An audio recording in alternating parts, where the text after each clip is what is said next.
आपका जो कि एमएससी नर्सिंग का सिलेबस है, एमएससी नर्सिंग आप करना चाहते हैं, तो क्या-क्या सब्जेक्ट रहने वाले हैं, आपका कौन-सा स्पेशल सब्जेक्ट आपने लिया है, तो स्पेशलिटी के बारे में ज़रूर से कमेंट कीजिएगा कमेंट बॉक्स में कि आपको कौन-सा सब्जेक्ट सबसे अच्छी लगती है, ठीक है?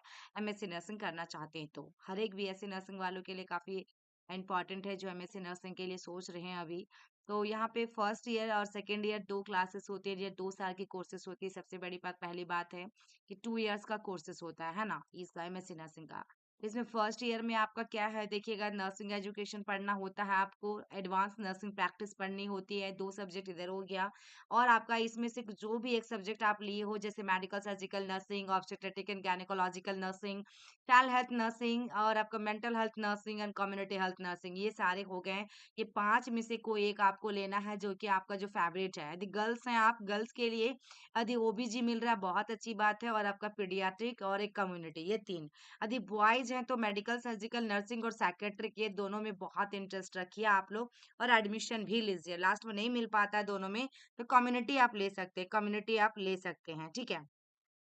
तो इसमें आपका देखिएगा 12 नंबर पे आपका कंप्लीटली क्लिनिकल स्पेशलिटी के बारे में बताया जिसमें से आपका कोई एक सब्जेक्ट होगा। सेकेंड ईयर देखिए फिर उसके बाद नर्सिंग रिसर्च और स्टैटिस्टिक्स भी आपको पढ़ना जो कि आपने बीएससी या पोस्ट बीएससी में पढ़ा होगा, ठीक है? तो नर्सिंग रिसर्च एंड स्टैटिस्टिक्स हो गया आपका और एक आपका नर्सिंग एजुकेशन हो गया, नर्सिंग एडवांस नर्सिंग प्रैक्टिस हो गई और मेडिकल सर्जिकल नर्सिंग यानी कि टोटल सब्जेक्ट आपका 4 हुआ, ठीक है? पहला नर्सिंग एजुकेशन, दूसरा एडवांस, तीसरा में आपका सब्जेक्ट रहेगा, चौथा में आपका रिसर्च होगा, ओके। सेकेंड ईयर की बात करेंगे हम नर्सिंग मैनेजमेंट पढ़ना होता है और एक आपका स्पेशलिटी पढ़ना होता है बस 2 ही सब्जेक्ट होता है यानी सब्जेक्ट समझिए एक ही हुआ जो कि आपका नर्सिंग मैनेजमेंट हुआ, ठीक है? और इसमें आपका देखिएगा आपका जो सब्जेक्ट है आपके लिए वो चीज़ होगा, बस यही 2 है। इसमें आपका देखिए क्लिनिकल स्पेशलिटी और नर्सिंग मैनेजमेंट ये 2 सब्जेक्ट रहेगा आपका जो कि स्पेशल सब्जेक्ट जो आपने लिया है और आपका मैनेजमेंट बस, ठीक है? ये 2 साल का कोर्स कंप्लीट हो गया आपका एमएससी नर्सिंग कंप्लीट उसके बाद पीएचडी के लिए भी सिलेबस मैंने अपलोड कर रखा है एंट्रेंस एग्जाम के लिए क्या-क्या रहने वाले हैं। मैंने ये अपलोड किया है वेद नर्सिंग क्लासेस पे। बस एक छोटी-सी वीडियो मैंने अपलोड किया था बट आप लोग को मैं पूरी वीडियो अपलोड कर दूँगी। सिलेबस एंड रेगुलेशन की बात किया जाए एमएससी नर्सिंग में थोड़ा-सा आप लोग एमएससी नर्सिंग के बारे में जान लीजिए कि एमएससी नर्सिंग क्या होता है, Indian nursing council INC approve रहना चाहिए। ये तो आप सभी को पता है कि कॉलेजेस या यूनिवर्सिटीज़ जो भी है आईएनसी अप्रूव होना चाहिए। Post graduate program in nursing to prepare graduates to assume responsibilities as nurse, specialist, consultant, or educators, administrator in wide variety of professional setting.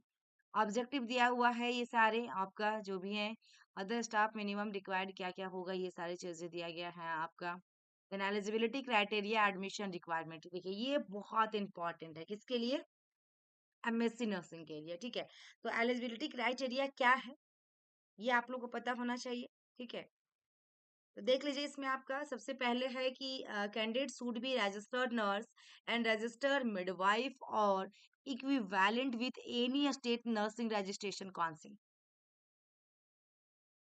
MSc nursing से रिलेटेड जो मोटी-मोटी बातें हैं डियर उसको पहले मैं इस वीडियो में दूंगी उसके बाद सिलेबस पे फोकस करेंगे हम क्योंकि पहले मैंने बता दिया ठीक है पहले मैंने बता दिया कि कौन कौन सा सब्जेक्ट है फर्स्ट ईयर सेकेंड ईयर में ओके यहाँ पे एलिजिबिलिटी में पहला लिखा कि जो भी कैंडिडेट रहेगा शुड बी रजिस्टर्ड नर्स रहना चाहिए रजिस्टर्ड मिडवाइफ या फिर equivalent with any state nursing registration council दूसरा में कि minimum education requirements shall be the passing of जैसे कि बीएससी नर्सिंग किया है या बीएससी नर्सिंग ऑनर्स नर्सिंग है या पोस्ट बेसिक बीएससी नर्सिंग है विथ मिनिमम 55% एग्रीगेट आपका होना चाहिए यदि आपने बीएससी किया है या पोस्ट बीएससी किया है तो 55 मार्क्स होना चाहिए परसेंटेज में 55 percentage the candidate should have undergone in BSc nursing BSc honours nursing या post basic BSc nursing in institutions which is recognized by Indian nursing council होना चाहिए आईएनसी अप्रूव कॉलेज होना चाहिए जहां से आपने क्लासेस लिया है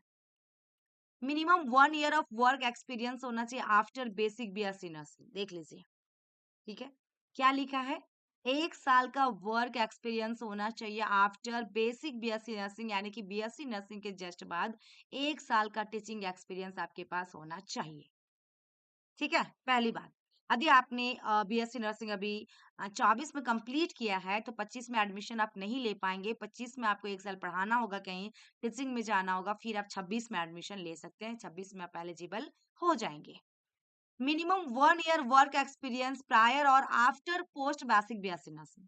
यदि आपने पोस्ट बीएससी किया है तो जीएनएम के जस्ट बाद किया है या जीएनएम के 1 साल के बाद किया है पोस्ट बीएससी, तो ये चीजें आप पे डिपेंड कर रहा है। यदि 24 में जो बच्चे जीएनएम पास किए हैं और उनका रजिस्ट्रेशन 24 में ही आ गया और 25 में उनको 1 साल का गैप लेना होगा, फिर 26 में एडमिशन लेना होगा, तो ये चीजें आपके लिए प्लस पॉइंट रहेगा। जिनको अभी पोस्ट बीएससी में जैसे एंट्रेंस क्लियर नहीं कर पाए, वो ड्रॉप ले सकते हैं 1 साल, क्योंकि उनके लिए यहाँ पे बेनिफिशियल है। 1 साल यदि आप ड्रॉप लेते हैं तो अगले बार एमएससी डायरेक्ट कर पाएंगे आप। तो यहाँ पे भी वही चीज है, जैसे जीएनएम के जस्ट बाद 1 साल का आपने गैप लिया है, तो पोस्ट बीएससी गैप लेके करे हैं तो एमएससी नर्सिंग आप तुरंत कर पाएंगे, उसमें कोई इशू नहीं है। लेकिन आपने जीएनएम के जस्ट बाद आपने 1 साल का गैप नहीं लिया, जैसे 24 में कंप्लीट किया, 25 में पोस्ट बीएससी में एडमिशन ले लिया, तो आप एमएससी नर्सिंग के लिए फिर 25 से लेकर 27 आपका बैच रहेगा। 25 से 27 2 साल का कोर्स है, तो 25 26 26 27, फिर 27 के बाद 1 साल आपको पढ़ाना होगा 28 में, फिर 29 में आप एमएससी नर्सिंग कर पाएंगे। ओके, ये आपको क्लियर हो गया एमएससी नर्सिंग के बारे में।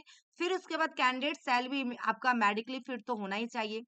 5% relaxation of marks for SC ST candidate may be given, may be हो सकता दिया जाए, किसको? एससी और एसटी को। 55% एग्रीगेट मांगा तो 50% में एससी एसटी को 5% रिलैक्सेशन मिलेगा। ओके, यहाँ तक कंप्लीट हो गया। अब आपका एंट्रेंस सिलेक्शन टेस्ट की बात किया जाए, जो भी कैंडिडेट होते हैं should be based on the merit of the entrance examination held by university या कॉम्पिटेंट अथॉरिटी होनी चाहिए। अब रेगुलेशन फॉर एग्जामिनेशन यहाँ पे देखिएगा, तो eligibility for appearing for the examination, कौन कौन जैसे कि appearing for the examination 75% of the attendance for the theory और practical, 100% of the attendance for practical before the award of degree. Degree मिलने से पहले पहले 100% अटेंडेंस देना होगा प्रैक्टिकल के, ठीक है, और 75% अटेंडेंस थ्योरी और प्रैक्टिकल दोनों के लिए। अब क्लासिफिकेशन ऑफ रिजल्ट की बात किया जाए, 50% pass in each of the theory and practical separately. यदि आपका 75 मार्क्स का है, 38 मार्क्स यहाँ पे लाना है डियर, पहली बात। दूसरे में आपका प्रैक्टिकल में जितना है उसमें भी 50% लाना होगा। सेकेंड डिवीजन के लिए 50 to 59% रहना है, ठीक है। थर्ड डिवीजन के लिए आपका फर्स्ट डिवीजन के लिए 60 to 74%, नीचे से ऊपर की ओर जा रहा है, देख लीजिए। और 75% आया है अब, तो डिस्टिंक्शन में आप जाएंगे। ओके, तो ऑल ओवरऑल बनता है, दोनों साल का मिला कर दिया जाता है, डिस्टिंक्शन है, फर्स्ट डिवीजन है, सेकेंड डिवीजन था आपका, ठीक है, ये चीजें आपका बनेगा। तो यहाँ पे देखा जाए 75 से ऊपर रहेंगे डिस्टिंक्शन में आइएगा आप, 60 to 74 में रहेगा फर्स्ट में आइएगा, 50 to 59 में रहिएगा तो सेकेंड में आइएगा, और 50% पास में होगा, थ्योरी एंड प्रैक्टिकल सेपरेटली होना चाहिए, अलग अलग, ये आपको दिमाग में रख लेना है। अब यहाँ पे देखिएगा, for declaring the rank aggregate of 2 years marks to be consider. देख लीजिए, दोनों साल का मार्क्स को ऐड करके आपको डिक्लेयर किया जाएगा, आपका रिजल्ट को एग्रीगेट करके बनाया जाएगा कि आपकी परसेंटेज कितना बन रहा है। ओके, देख लीजिए, यहाँ भी टर्म एंड कंडीशन आप जान लीजिए। If the candidate fail in either practical और theory paper, he she has to reappear for both the papers. Candidate fail in either practical और थ्योरी पेपर, दोनों में फेल किया है तो फिर से रीअपियर के लिए दोनों में आपको बैठना होगा, थ्योरी और प्रैक्टिकल में। दूसरा में maximum number of attempts per subject is 3, maximum number of attempt per subject is 3, 3 बार आप कम से कम अटेम्प्ट कर सकते हैं। Inclusive of first attempt, the maximum period to complete the courses successfully should not exceed 4 years,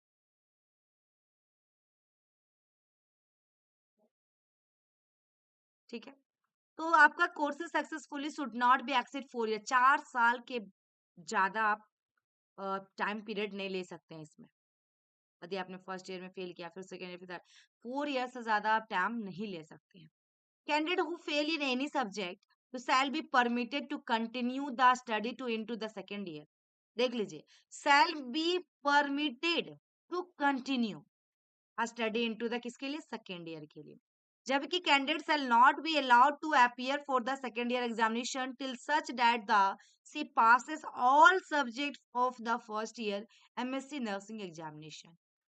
साफ साफ लिख दिया कि कोई भी सब्जेक्ट में आप फेल कर रहे हो तो आपको सेकेंड ईयर का एग्जाम देने नहीं मिलेगा। आपका यूनिवर्सिटी पे डिपेंड करता है। जो एक पॉइंट आगे है पॉइंट, मैं वो उसको बताऊंगी। वो यदि चाहेगी आपका यूनिवर्सिटी तो वो भी पूरा, यदि अब राजस्थान से तो पूरा राजस्थान को करना पड़ेगा, यूपी से तो पूरा यूपी को करना पड़ेगा, तब होगा। जैसे हमारे यहाँ एक ही यूनिवर्सिटी है जो एमएससी करवाती है, रांची यूनिवर्सिटी झारखंड में, तो वो चाहेगी तो कर सकती है। जो आगे पॉइंट में है मैं आपको भी बताती हूँ। प्रैक्टिकल के ये सारा दिया हुआ नियम कि 4 आवर ऑफ प्रैक्टिकल एग्जामिनेशन पर student, maximum number of 10 student per day for speciality, ये सब दिया गया है। Examination should held in clinical area of the clinical specialities. तो ये आपको जानना उतना जरूरी नहीं है। जैसे कि यहाँ पे एग्जामिनर लिखा है कि एक तो यहाँ पे इंटरनल एक external should jointly conduct practical examination, एक इंटरनल एक इंटरनल एक्सटर्नल रहेगी जब आपका प्रैक्टिकल एग्जाम होगा। एग्जामिनर की बात की जाए, nursing faculty teaching respective speciality area in MSc nursing programme with minimum कम से कम 3 साल का एक्सपीरियंस उसके पास है आफ्टर एमएससी नर्सिंग। ओके, अब यहाँ पर डिस्कशन में देखिएगा क्या है। जो पॉइंट की मैं बात कर रही हूँ कहीं ना कहीं वो पॉइंट है जो कि मैं आपको, ये सब आपका टीचर वगैरह के फैकल्टी वगैरह के लिए है और क्या रहेगा पूरा सो ऐसे बताया है। जैसे कि यहाँ पे थ्योरी और प्रैक्टिकल मिला के देख लीजिए आप लोग। नर्सिंग एजुकेशन में थ्योरी में 150 150 150 200 150 100 और यहाँ पे टोटल कितना 650। टोटल कितना नंबर बन रहा है 650, है ना।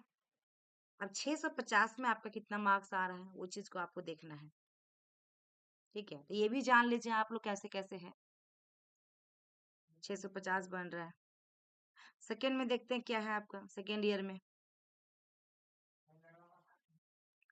अब यहाँ पे टोटल 600 और यानी कि 1100।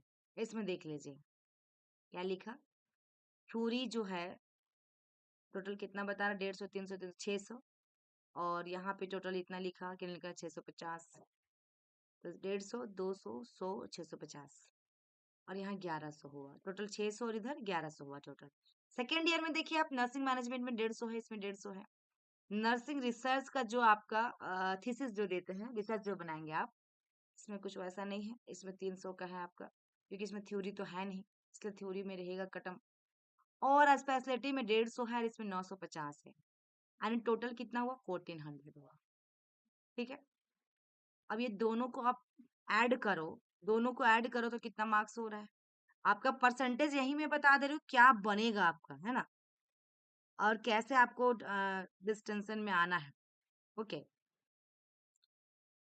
तो आपका टोटल मार्क्स, तो ये कंप्लीट रहा आपका टोटल आपका। जैसे कि यहाँ पे पूरा रहा, मतलब कि स्कोर क्या बनेगा, प्रैक्टिकल में क्या रहेगा, थ्योरी में क्या रहेगा, ये सारे कंप्लीट थे आपके। तो ये आपका थ्योरी एंड प्रैक्टिकल की बात किया जाए, यहाँ पे यदि स्कीम ऑफ एग्जामिनेशन की बात किया जाए आपका, तो देख लीजिए आपका कैसे कैसे यहाँ पे बनता है। फर्स्ट ईयर की बात किया जाए और सेकेंड ईयर की बात किया जाए, तो फर्स्ट ईयर नर्सिंग एजुकेशन की बात किया जाए, आवर्स 3 आवर्स, इंटरनल में 25, एक्सटर्नल में 75 और इंटरनल में भी 50 और 50 यहाँ पे है। और एडवांस नर्सिंग में यहाँ पे 25 और 75 है इधर। और इसमें भी देखिए नर्सिंग रिसर्च आपका इसमें 25 और 75 है। क्लिनिकल स्पेशलिटी में 25 और 75, इधर 100 और 100 है, यानी टोटल 100 है। इसमें 300 है एक्सटर्नल में और इसमें 150 है इंटरनल में, एक्सटर्नल में 150 है। ओके, ये आपका थ्योरी का रहा। जिसमें सेकेंड ईयर में बात किया जाए तो आपका देख लीजिए यहाँ पे 25 है 75 है, फिर 25 है 75 है, यानी कि आपका 100 है 100 है 100 है 100 है।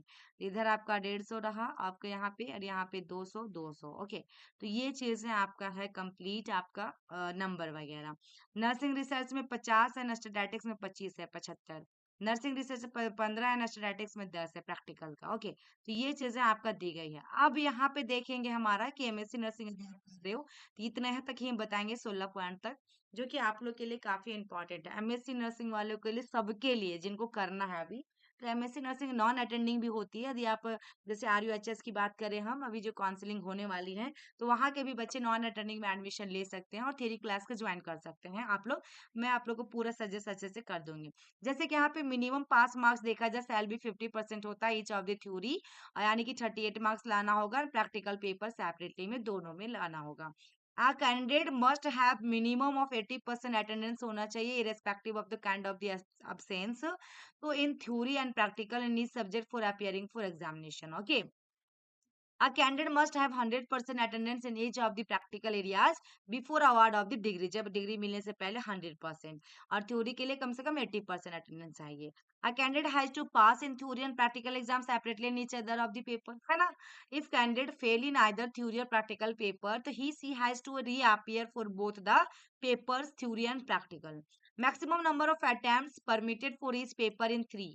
है ना? Including first attempt. 3 बार वो मैक्सिमम टाइम तक एग्जाम दे सकती हैं फर्स्ट अटेम्प्ट के बाद. The maximum period to complete the course successfully should not exceed 4 years. 4 साल से यदि आपका हो गया है तो उसके बाद आप कोर्स को कंप्लीट नहीं कर सकते, फिर आप एमएससी कर ही नहीं पाओगे. Candidate failing in more than 2 subject will not be promoted to second year. यदि कोई बच्चा 2 सब्जेक्ट से ज़्यादा फेल है, तो सेकेंड ईयर में वो आपका प्रमोटेड नहीं होगा. अभी भी यूनिवर्सिटी में क्या है ना, प्रमोटेड लिखता है लेकिन एग्ज़ाम देने नहीं मिलता है, ठीक है? ये चीज़ गलत है, जो कि यहाँ पे हम आगे वही चीज़ पढ़ने वाले, बताने वाले हैं आप लोग को. जैसे no candidate shall be admitted to the subsequent second year examination unless the candidate has passed the first year examination. देख लीजिए कि आपका no candidate shall be admitted to subsequent second year examination. Second year examination उनको देने के लिए नहीं मिलेगा जब तक वो फर्स्ट ईयर का पेपर क्लियर नहीं कर जाते. Maximum number of candidate for all practical examination should not exceed 10 per day. तो यहाँ पे देखिएगा provision of supplementary examination should be made. देख लीजिए यदि सप्लीमेंट्री एग्जामिनेशन लेना है, प्रोविजन दिया गया है ना? ये आपका प्रोवाइड कर सकते हैं. कौन कर सकता है? आपकी यूनिवर्सिटी कर सकती है. कौन कर सकती है? आपकी यूनिवर्सिटी कर सकती है. ओके, तो चाहेगी आपकी यूनिवर्सिटी तो कर सकती है, ठीक है? कि हमारा सप्ली एग्जाम लिया जाए बच्चों का और सेकेंड ईयर के एग्जाम भी साथ साथ ले लिया जाए, तो ये चाह के कर सकती है, ठीक है? ये आपका प्रावधान के लिए किया जाना चाहिए, शुड बी मेड. वो चीज बता रहा है कि सफली हम ले सकते हैं, तो हमारा जैसे यूनिवर्सिटी चाहेगी तो ले सकती है. All practical examination must be held in the respective clinical areas. All practical examination must be held in the respective clinical areas. अब then one internal one external examination रहेगी, आउटसाइड द यूनिवर्सिटी से रहेगी external जो आएगी. Should jointly conduct करवाएगा practical examination, साथ में दोनों करवाएंगे. An examiner should be MSc nursing concerned subject and have a minimum of 3 year आपका एक्सपीरियंस होना चाहिए, teaching experience. One internal one external examiner जो रहेंगी शुड इवैल्यूएट आपका discussion and jointly conduct viva viva voce for each student. ठीक है, viva लिया जाएगा, viva voce for each student. For discussion, internal examination should be the guide and external examination should be nursing faculty. Nursing expert in same clinical specialty holding then PhD, MPhil, MSc nursing with minimum of 3 year experience in guiding the research project for postgraduate student of nursing. तो ये था MSc nursing का पूरा all overall कि आप लोग यदि MSc nursing करना चाह रहे तो क्या है इसमें, ठीक है? तो हम अभी देखिएगा आपको दे देंगे थंबनेल में इसमें eligibility criteria, scheme of examination, ठीक है? और आपके इसमें क्या-क्या हमने देखा देखिएगा, कोर्सेस ऑफ इंस्ट्रक्शन कितने साल के कोर्सेस होती हैं, ये चीज़ें हैं इसमें. और हमने क्या देखा यहाँ पे, देखिए सबसे पहले यहाँ पे एक चीज़ क्लासिफिकेशन ऑफ रिजल्ट, ठीक है? ये चीज़ें था. और एंट्रेंस सिलेक्शन टेस्ट क्या है, रेगुलेशन ऑफ एग्जामिनेशन क्या है, तो ये सब चीज़ें आपको देखने को मिला. और आपको एलिजिबिलिटी सबसे ज़्यादा ज़रूरी था, को साल कितने साल के कोर्सेस होते हैं, ये सारी चीज़ें मैंने यहाँ पे बता दिया. आई होप कि वीडियो अच्छी लगी हो तो लाइक करके शेयर कीजिएगा. और आप लोग V2 मैम क्लासेस को जरूर फॉलो करें, यहाँ पे थ्योरी क्लासेस आप लोग को प्रोवाइड किया जाएगा. यदि आपको जिस कॉलेज या यूनिवर्सिटी मिली है तो डेफिनेटली आप लोग कमेंट कीजिए, फर्स्ट ईयर में है तो आप लोग को शुरू से गाइड किया जाएगा. धन्यवाद.